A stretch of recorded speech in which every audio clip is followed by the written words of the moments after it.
First of all, I want to say, as I go back to the beginning here, thank you all for having me. This is quite an honor, and it's sort of surreal because 20 years ago I drove a cab here. I drove veterans taxi for about 10 years while I was in grad school, so now here I am addressing you on behalf of the Library of Congress. It's weird. And I want to start by setting a theme that's going to run through this presentation, and that's that sometimes we, collectively, my colleagues and I at the library, tend to complicate things more than they need to be. And to illustrate the point, I have permission to use this graphic from Rube Goldberg, where a gentleman has invented something to wipe his mouth, because wiping your mouth can be very tedious. So by lifting the spoon at letter A, it pulls on the string at B, it flips the cracker up to the parrot, and when the parrot shifts its weight, the seeds go into the bucket, which pulls on the string, which at letter J lights a match and ignites a fuse. The rocket goes off, the scythe clips the string at letter M, releasing the pendulum with the tissue on it, and it wipes his mouth. And so what I like to say is we need to simplify. The library is doing just that. In looking at personal archiving, we're streamlining and refining all of the institutional level work that we do for the individual, for personal digital archiving. We're simply trying to get people started by on saving their own personal stuff without overwhelming them with details. And so I'll get into that a bit more, but just to set the stage, today in 2012, most of the world's leading cultural institutions are engaged in digital preservation of some sort. And we're doing quite well after a decade. We have any number of meetings throughout the year. There's the ECDL, the JCDL, IPRES, this. But despite this decade of institutional progress, we've neglected the general public. And that's everybody. Everybody. Young and old, it doesn't discriminate by age. The cell phone in particular has kind of upped the stakes, because if you walk out in the street right now, you probably can't go a block without someone checking their cell phone, and chances are very, very good that there are photos on that cell phone. Do these people know how to archive it? So this is a new goal for digital preservationists, for all of us, is helping the general public, not just organizing at the institutional level, but helping the general public. In a recent conversation with Jeff, a teleconference with Jeff and my supervisor, Martha Anderson, and a few other people, Martha just said in passing, and I thought this was so cool that I wrote it down, she just said, matter of factly, we want every person in America to understand digital preservation issues and be able to do something about it. I mean, she didn't set it as a lofty goal, she just said, we want everybody to do something about it and to understand it. So how do we do it? I mean, it's a pretty big task. It could be pretty daunting, but it turns out to be a lot simpler once you actually roll up your sleeves. And it's taking our institutional knowledge and simplifying it and sharing it with the general public. And on top of that, and this is a bit tough. This is kind of like finger wagging without the finger wagging, because you don't want to threaten people, but the fact is if they don't manage their digital stuff, if they don't manage it, if they don't take control of it, they might lose access to it. And the shoebox metaphor still works well. We have been using it for a number of years, but it still works well because I think everybody can relate to having a place or a thing where they put letters and photos and the whole benign neglect thing. They could put it away for years or decades and it'll still be there. And the message isn't getting out that they need to manage their stuff. And access in this particular case is a word that we've come back to time and again, because this is arguable, and we can debate it over lunch if you want, but I don't think anything actually gets lost right now. It's just hard to get to, and it can be very expensive to try and retrieve the stuff. And so our aims are not just altruistic on trying to share information with the public and empower everybody, and we'll all sing and dance. I mean, some of these personal archives might become part of a collection someday. Jeff has made the point about the budding Shakespeares. Somewhere they're budding Shakespeares, and we would like them to really keep their stuff well, so that by the time we, the institutions, get it, it'll be organized. This stuff also does serve as sociological, statistical, demographic purposes, and I see from the lineup that a number of you are going to be speaking about that as well, about what you do with the stuff that's saved and how you slice it up. But in broad strokes, our basic informational stuff scales. I'm fishing around for my thumb drive. You got the petabox, you got the thumb drive, right? People store stuff. You could scale down geo-replication. An institution has stuff backed up 100 miles away in some data center. We advise people to keep a copy somewhere else, at a relative's house or in their car. Metadata is all part of our lives. We don't have to burden people with the idea of metadata, but we could say you need to get your stuff again, so use helpful file names. And then we all have a similar concern, which is losing access to this stuff. It does scale down. So the library started addressing digital preservation, I guess about 5 years ago. We put out our digitalpreservation.gov website, and we're looking at ways to make this information easy for people. So first we looked at what would they want to save, and the average person, you and anybody, your mother, what would you, with all the digital stuff, what would you want to save? So photos, obviously, probably email. If you've gone over to digital video, you're going to have digital video. You want to back up documents, MP3 files, websites maybe, and blogs. And we try to focus on the organize and backup strategy. Like once you have your digital stuff, I'm not going to go back and forth here with the terminology, but once they have their digital objects, that's where we come in and say, organize it nicely, back it up, migrate it every couple of years. But more and more we get questions about getting up to that point. There's the born digital stuff, and then there's the scan stuff. We get a lot of questions about scanning, so we address that as needed.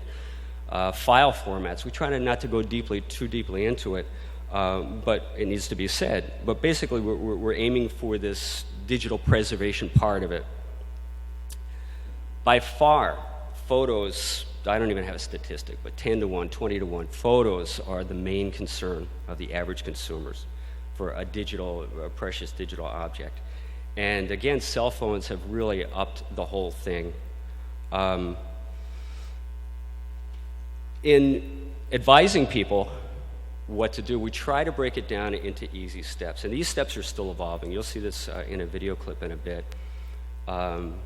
It would be nice to have a mnemonic if the first letters of these don't spell anything. But I still remember from having the stomach flu, the brat diet: bananas, rice, applesauce, and toast. It's a mnemonic.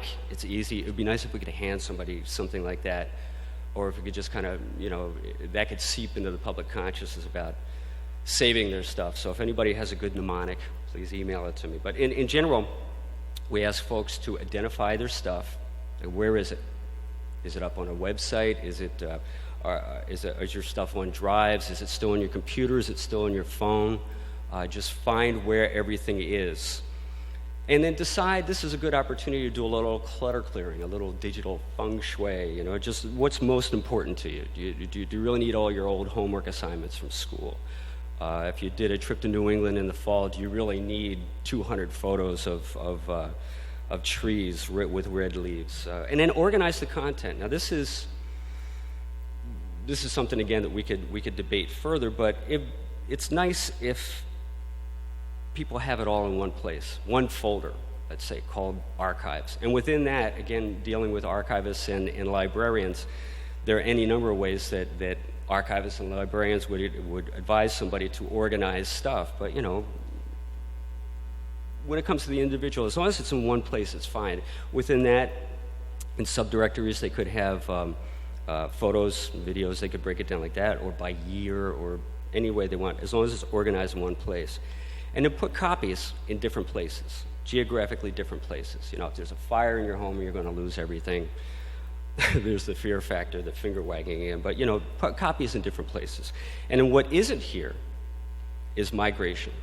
We advise people to move their stuff, and we just pulled this number kind of out of the air, 5 to 7 years. That's based on conversations that we've had with you all, conversations that have come out of, there's a thing that happens at the library sponsors every September about storage, and you know, how long something lasts. So 5 years seems good. It could be once a decade, but the point being is that things become obsolete. You have to keep in mind, you have to move it periodically.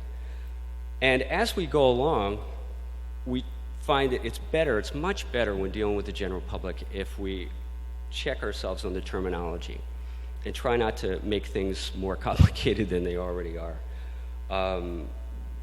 More and more, we're saying records and data less and less. When it comes to metadata, that's important, but you scare people when you say metadata. So we say descriptions, add a description to your file. Compression is kind of hard when it comes to photos, because it's something you want to make somebody understand that if they have an original off the camera and they email it to someone else and then they get that back, you don't preserve the original, you don't preserve the copy because it gets all squished. It gets compressed. So we try to say compression without saying compression. It's a challenge. This kind of communication is a challenge. And in addition to that, we at the Library of Congress are constrained. We can't make any endorsements. We can't compare platforms or features or service providers. And we do the best we can and talk in broad terms instead of, I can't even say it here if you're recording it on film, but you know, for a search engine, instead of using the G word as a verb, we might say, yeah, well, you go to your favorite search engine and search, you know, or we can point at people, we can point towards other resources. So having pulled this stuff together, we publish our information in the same ways that pretty much everybody else does. We have our website. Within the digitalpreservation.gov website, we have a personal archiving section on which we have brochures and, well, we have the blog, which started last year, and that's been getting an awful lot of traffic, much more than the website. We publish something every day, and we also have guest bloggers, so if any of you are interested in expressing something in 800 words or less, we'd love to put you up there. Podcasts, do interviews with digital preservationists and leaders in information technology. Facebook and Twitter, and we also do videos. And for these videos, we try to keep them short. And I have to stress that we're not dumbing anything down for anybody. We don't even say that word in private. It's not that. It really is simplifying. It really is trying to say something in a concise way. So for the videos, they're about 3 minutes long. It's usually on a single topic. We'll state the topic up front, elaborate on it with visuals and music, and then kind of repeat it at the end to make sure that the message is gotten. So I would like to play for you. This is just a series of excerpts from our videos. It's about 4 minutes long. From the Library of Congress in Washington, D.C. Digital content is encoded to represent text, images, audio, video, and more. It takes software and machines to present the content. You can't just pick up a DVD and see what's on it. This dependence on technology puts digital content at great risk. If your digital photos are difficult for you to manage, how will your loved ones be able to use them in the future? Fortunately, you can add descriptions and tags to your digital photos, which makes it easier to organize and search your collection. This added information is called metadata. You can also manually add tags or other descriptive metadata using photo editing software. But be careful. Adding descriptions or tags to photos in social media or photo websites does not embed metadata into the photo files. That means you'll lose your metadata if you move your photos. But today's digital natives may not know that digital information can easily be lost. She said once it's online, it's there forever. Yeah. And I wrote that down because that's the truth. So as soon as it's on the internet, it's saved. Teens received mixed messages about the permanence of digital information because it seems that anything they want can be found on the internet. But the truth is, digital information will survive only as long as someone takes care of it. You could probably track my life pretty well if you look through all the emails I've ever sent. I've probably got 2,500 on there that I haven't deleted, just in case. it'd probably be neat if I could look at it 30 years from now, what I'd done. The first step is to identify what you want to save. Where are the files located? On your computer? On your camera? Online? Are they scattered around on unmarked CDs? Identify everything that you want to collect. It may not be practical to save every single file, and some may be useless to you by now. So the next step is to decide or select exactly what you want to save. This step will help you reduce the number of files that you have accumulated and help reduce the storage size of your digital archive. Once you've decided what to keep, you need to gather everything into one place. Organize it all in one container. Create a main archive folder and title it something like My Archive. Then, if you want to organize your files further, create other folders inside the master folder and name them with simple descriptive titles such as video, audio, photos, or documents. Next, transfer your files from wherever they are, your camera, cell phone, drives, CDs, and so on, into the archive folders you just created. Once you've transferred all of your files to the main archive folder, it's time to make backup copies. You can copy the main archive folder to a CD or flash drive, but those media may be obsolete and useless in a few years. An external hard drive is still your best and most convenient choice. Make a copy of the hard drive and store that copy in a different geographic location. This is simply good insurance. If something happens to the content in one place, it's safe in another. Drives can decay or become outdated in time, so at least once every 5 years, transfer the content from the old drive to a newer storage technology. In addition, you can also back up your personal digital collections with online services. But don't use an online service as your only backup. Diversify. So, to recap, there is no easy way to ensure that your digital files will last. But it is possible to reduce the risk if you identify what you want to save, decide what is most important to you, organize the content, save copies in different places, and manage your archive.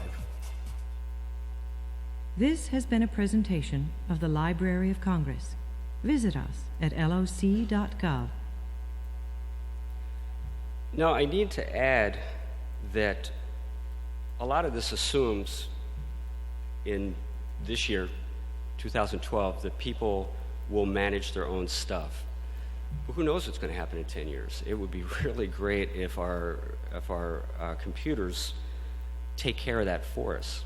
And some of you are working on tools to simplify all of this. One of the Internet Archive's former employees, Michelle Kimpton, was telling me about cloud storage for consumers, and she said that it'll take off when it becomes drop dead easy. Mike Wash from the National Archives spent years at Kodak, and he was talking about ways to add metadata to digital photos. And a real easy way, a real good way would be is if there were some kind of voice recognition where you take the photo and just kind of speak the description in. Things in his term was more than easy, so things aren't quite there yet. And the other thing is we do get asked about cloud technology, and we give the best answer we can, but it's not even close yet. You know, just looking at services for my own house, we have about 1 terabyte of stuff, you know, including video, and the prices are all over the place. It's just too complicated, but you know, managing your stuff might not be the way to go in 10 years, but for now it is. So anyway, with the video, we publish on iTunes at iTunes University. We have a channel on YouTube. But despite all this stuff that we put out, there's no guarantee that the general public sees this or understands any of it. I mean, we have good statistics. We run our web stats, and we have tens of thousands of followers for this and that. We get good response for the newsletter and for the blog. But there's the difference between that and reaching hundreds of millions of people. So that leads us to taking it to the streets. So we started taking stuff out to people, actually taking it to the public to share this information. One event is our own personal archiving day, which we hold every April in conjunction with ALA's Preservation Week. We're going into our third year as well as this fine conference is. At our personal archiving day, we work with the with the Preservation Directorate, and so it's free and open to the public, and visitors have the option to speak with somebody about paper photos, let's say, or digital photos. So there's a digital expert, there's an analog expert. The same with films, audio recordings, and the like. It's a great form of outreach, and people are just real glad to see us. The Smithsonian attended our first one, and they invited us to join in an event that they put on about 4 times a year. The National Museum of African American History does this sort of antiques roadshow thing where they go to a different city. They invite members of the African American community in general, but it's not limited to the African American community, to bring in family heirlooms, to bring in stuff and have it evaluated, but not for a dollar value, just their experts will appraise it and tell them what it is and how they can best take care of it. The Smithsonian found that they were getting a lot of questions about preserving digital photos. So we go along and we give our presentation, and again, a great way to interact with people. This is an entirely different group. It's South by Southwest, the music conference in Austin. We're on our third year there with South by Southwest. And in general, people that are in the music profession know about backups, but there's still a lot for them to learn about obsolescence, about metadata, about retrieval. There's always room for learning there. And the National Book Festival, by far, is the best opportunity for us to reach people. There's a river, if any of you have ever attended it, it's a happy event. Everyone's happy to be there. Everyone who loves to read is there. And the library has a tent with different divisions, the legal division, the genealogy, and then we're there. And for a lot of people, it's their first exposure to this. They're not even aware of what a digital preservation is. And that's another thing, is we're trying to avoid that terminology. Personal archiving doesn't really resonate with a lot of people, so at times what's that? So saving your digital photos, we're kind of leaning towards that, and then once they're in, then we can hook them and say, by the way, how's your other stuff doing? And what we've learned from these, and you can see the little girl, that's a great photo there, holding up the old floppy, is that artifacts, obsolete media, are powerful teaching tools. We can hold forth all we want about obsolescence, but for someone to hold any one of these things, an old zip drive or an old jazz drive, we get a lot of people who will come up, oldsters like myself, will say, oh, I remember these, I worked with these for years, I still have stuff on this, someday I'll take it off. And that's when you hold up a thumb drive and say, this too will be obsolete. That's obsolete, this too will be obsolete. You have to get in the mindset of taking care of your stuff and moving it forward periodically. Now, it's not just a chance for us to go out and be know-it-alls. It's a chance to listen. And this has really taken us in a different direction because people will surprise you. We put out great information, and they don't listen to it all, or they don't get it. So someone compressed all their photos diligently so they would fit onto one thumb drive. That's pretty good, because they got them all organized. Well, you compressed all your photos. What happened to the originals? This gentleman I spoke with, he was a White House photographer for a number of years, and throughout the 90s, he methodically cataloged his stuff and saved it to DVDs and CDs.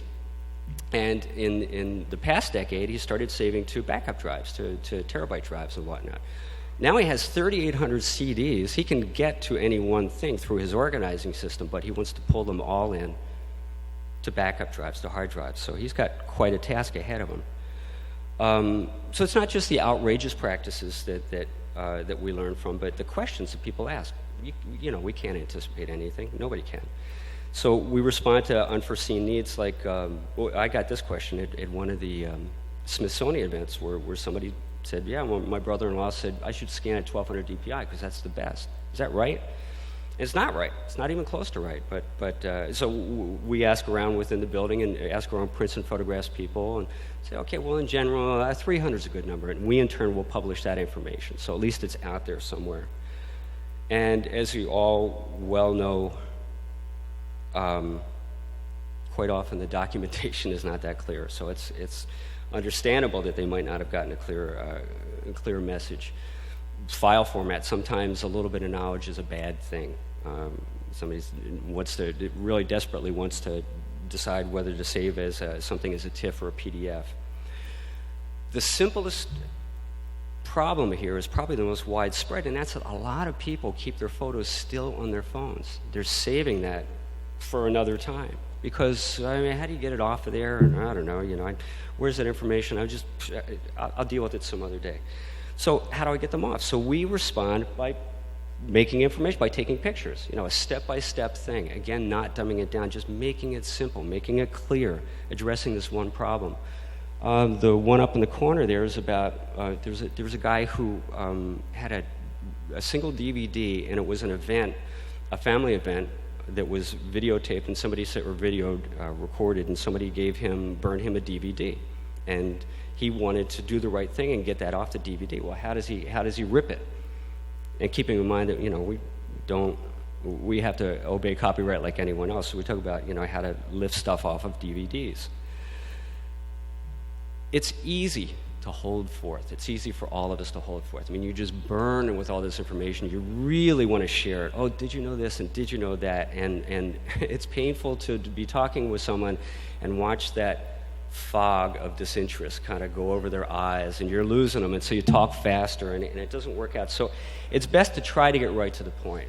And that can be a real great exercise in restraint, almost like writing a haiku, like how do you limit your words so only the right ones come out? So trying to get right to the point is hard for us, but we strive for it. And in looking back at the stuff that we published 4 or 5 years ago, I could see it now that we're going to have to go back and redo it, because just in simple, like there are a lot of pages where we have like a whole paragraph of fluff. Our digital photos are our most precious asset. They remind us of better times. Well, if you've made your way all the way to the Library of Congress website to find out how to back them up, you have to wade through this fluff. And Elmore Leonard, in one of his 10 tips for great writing, said, don't write the stuff that people tend to skip over. So we have to go back and really edit and pare down our stuff and get directly to the point. In addition to that outreach, we're finding that we're in sync now with the Institute of Museum and Library Services. The IMLS put out a strategic plan where part of their goals are to use local public libraries as digital literacy centers to do more community outreach, not just like exploring what else they could do with the community, not just making PCs available. So we kind of tagged along to that, and we started doing outreach. And I mean, really on a small scale. We have a staff of about 8 people. There's 1 volunteer out of those 8. And one of my colleagues is going to be speaking at the DC Public Library. I'm going to be speaking in 3 weeks for the first time at my local library in Fredericksburg, Virginia. Our intention is to be kind of ambassadors and take this information to them, simplified information, but also to train librarians so that they can give these presentations at some regular intervals, so that they could propagate the knowledge, so that it's ongoing repetition, the steady drumbeat of organize and back up will just kind of seep into the public consciousness. I imagine that after, there's got to be a bajillion ways, and I look forward to collaborating with you all on how you get stuff to seep into the public consciousness. But just going into the library, if you see the posters for the, Learn to Speak French, and the knitting club is meeting on such and such, and there's this preserve your digital photos. If you see that every time you go to the library, after a while, it's got to sink in. It's got to be another, not mnemonic, but just a reminder that it's out there. It's something that you could do. I like this, stimulated librarians. Try to picture a stimulated librarian. But just in meeting with the library staff in my local library, and suggesting that I give this presentation, and then the first shot's for free, and then they have to train their own people to do this on a regular basis. They got all excited, and I thought that we would meet with some kind of resistance. That libraries all across the United States, the resources are cut back, money's cut back, staff is cut back, and oh my God, what are you asking us to do now? This is one more damn thing to do. They got all excited, and the possibilities just started flying. One person suggested that they could get a grant for scanners and make scanners available for the local community, and have just somebody standing by to help out and supply thumb drives for a couple bucks. And then that led to a discussion about Oral History Society, the local Oral History Society. Maybe they could sign waivers and share this stuff with the local Oral History Society. It's a good way of collecting stuff from the community, from involving the community.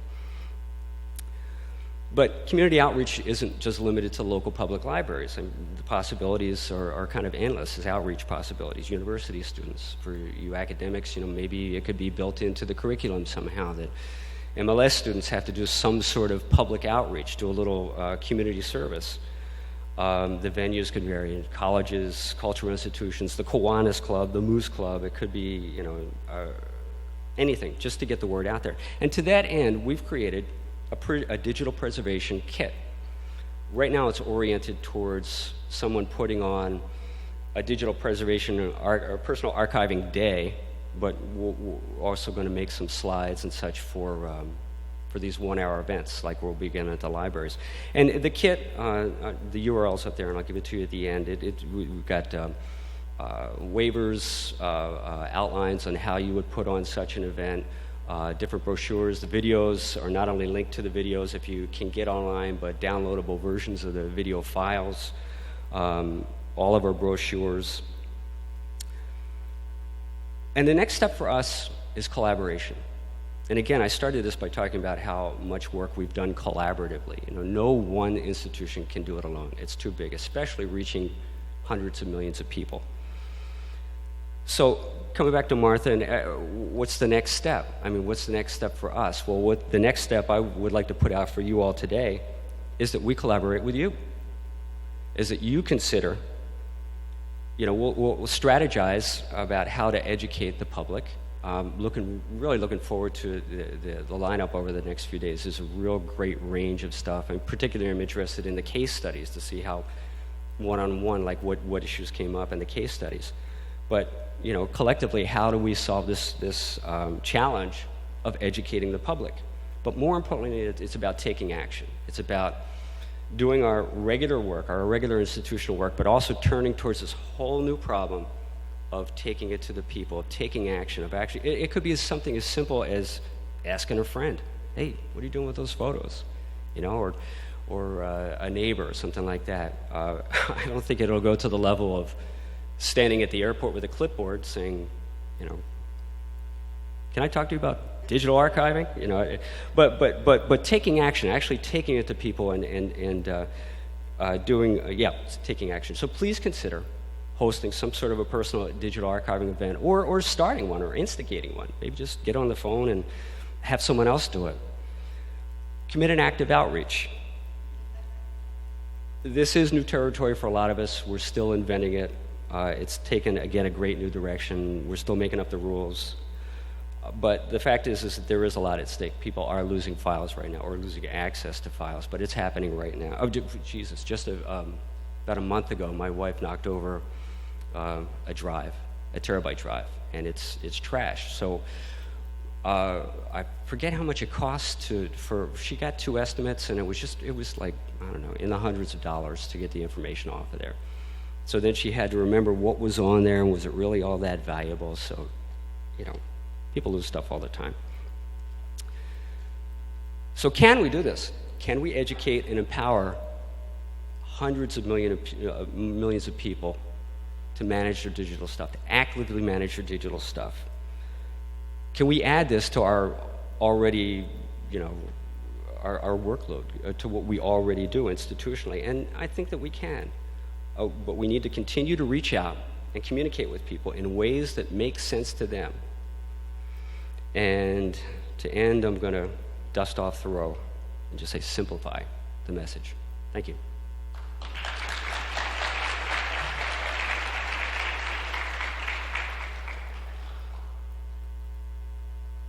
Yes, sir. I'd like to make 4 comments on Harrison's problems. Okay. And I'll try to keep them very brief. You said, wouldn't it be great if you could get a thing mnemonic? I submit you might already have it. IDOS. It doesn't have to be a well-known word. It has to be easy pronounceable. You say it over and over again, it might catch on. IDOS? IDOS, you have it up there.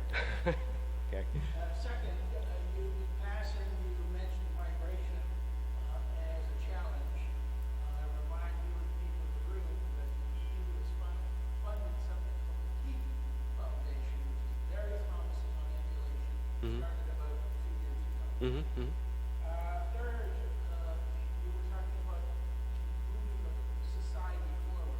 Let me remind you, or suggest that you, while you go ahead with everything you're doing, that you be a bit patient with it. It took roughly a century, according to historians, after the invention of the printing press, before the public knew how to use it and the institutions changed. Now, it's only 20 years since the first practical digital libraries were reported. So it's early days. Go ahead, but don't be impatient about it. It'll take time.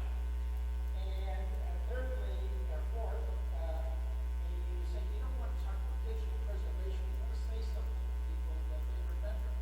Here's a little slogan for you. If all that stuff is worth creating, surely someone's worth saving.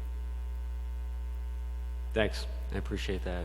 And one thing actually you just reminded me of is that in talking about moving society forward, one thing we've noticed, and maybe you all have noticed it too, and that's that young people, even though they are so plugged in ways that we oldsters can't fathom, they don't necessarily, preservation is not part of it.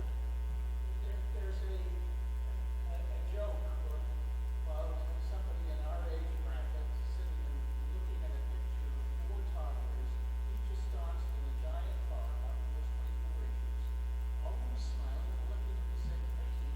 That's pardon? Oh, sorry. There's a joke about an oldster our age looking at a picture of 4 toddlers and each ensconced in a paper box, always smiling and looking at the same direction. He scratched his head. How do they get them to do that? His 13-year-old daughter looks over his shoulder and says, "Dad, they just clicked them in." The kids get it. Yes, sir.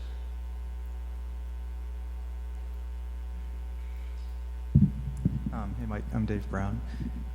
Something that, as I was listening to your discourse about people trying to figure out what resolution to use and file formats and so on, something that struck me as quite important, this is kind of from personal experience with stuff my dad has, actually a film that was taken on the Nile in Egypt in 1963 before the Aswan Dam went in and they moved Abu Simbel, amongst other things, is the paleographic moment associated with the digital asset. So oftentimes you'll have some earlier medium, like a film or a printed photograph or maybe even a plate photo, and you then attempt to transduce that by scanning it.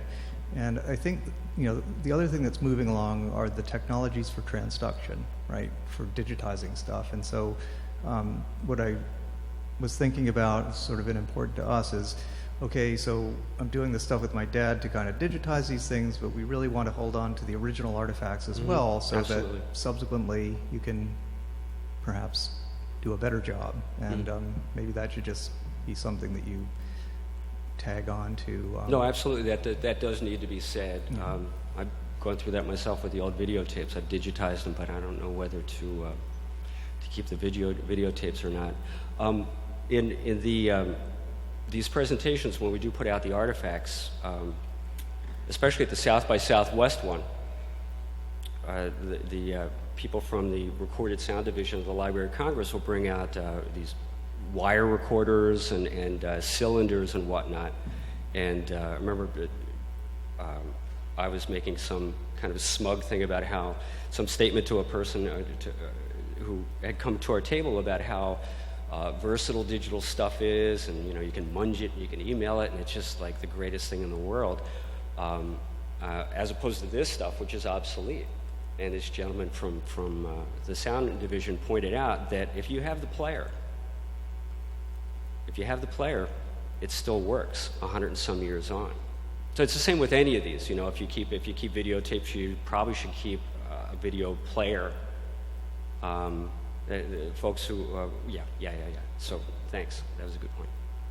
Anyone else?